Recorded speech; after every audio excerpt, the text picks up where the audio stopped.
What's happening, Panda Nation? Peter Von Panda here. Just want to tell you a quick story about doing some work in my yard in the shoe of death. That's right, folks.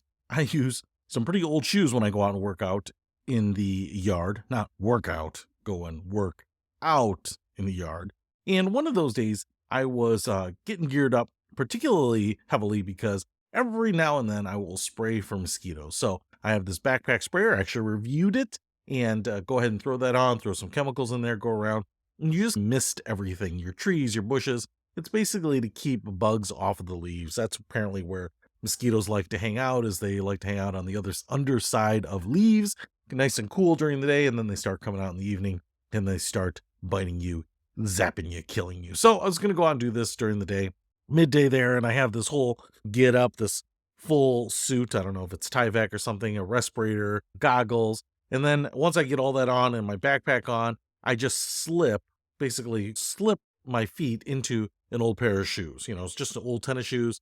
They're nothing to look at anymore. They're pretty beat up. They are grass stained, et cetera, et cetera. But once you have all this gear on, you basically have to put your foot into them like slippers, because the backpack with, I don't know, like 4 gallons of water is pretty heavy. So you can't really bend over and put them on, tie your shoes.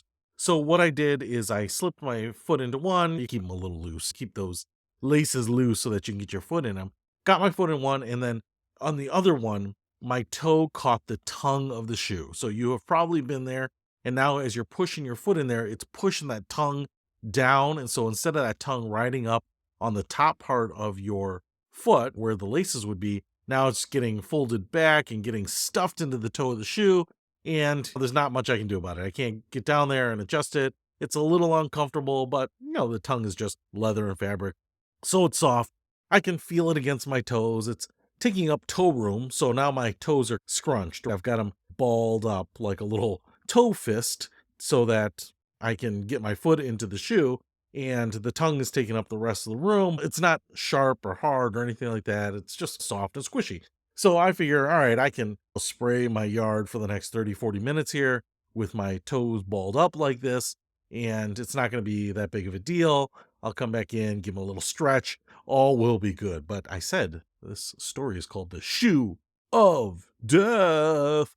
So I go and do my thing, spray it, come back in, get the backpack off. This is now 40 minutes later. I'm hot, I'm tired. Get the goggles off, get the respirator off, get my full body Tyvek suit off, pull off my shoes, pull off the other shoe, and I am looking down at the shoe that I pulled off where my foot is all balled up, and I realize, what? The tongue is on the top of my shoe. I didn't push the tongue down into the bottom of my shoe. What is taking all the space away from my toes? So give the shoe a little shake, and plop, down into the opening of the shoe comes a giant toad. And this toad is still alive. It is still breathing. It is big, has a bunch of big warts all over its back. This guy was pretty massive, brownish green. And I call it the shoe of death because he wasn't looking great.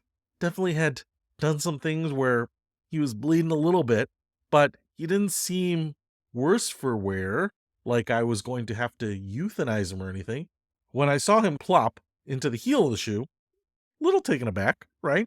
It's not expected or what you would expect, but I actually walked back out to the yard here, was able to dump him out. He righted himself, a little splash of hose water, just because now for the last 40 minutes he's been riding my foot, which, to be honest, it's gross having my foot pushed up against a claustrophobic, tortured toad. But I'm not sure that being the toad was a real joy, being pushed up against my feet. So gave him a little splash of water, rinsed off a little bit of the blood.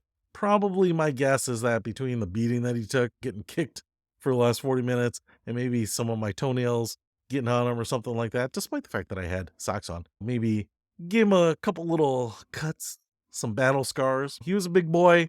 I was able to get everything done, and I was surprised that he was able to survive. And as was I was able to survive as well. So that is the spoiler of the story, that we all lived happily ever after. But that is my story of the shoe of death. Just wanted to share that with you because thought it was interesting when you're doing yard work. Check your shoes, my friends. Check your shoes. Peter Von Panda, out.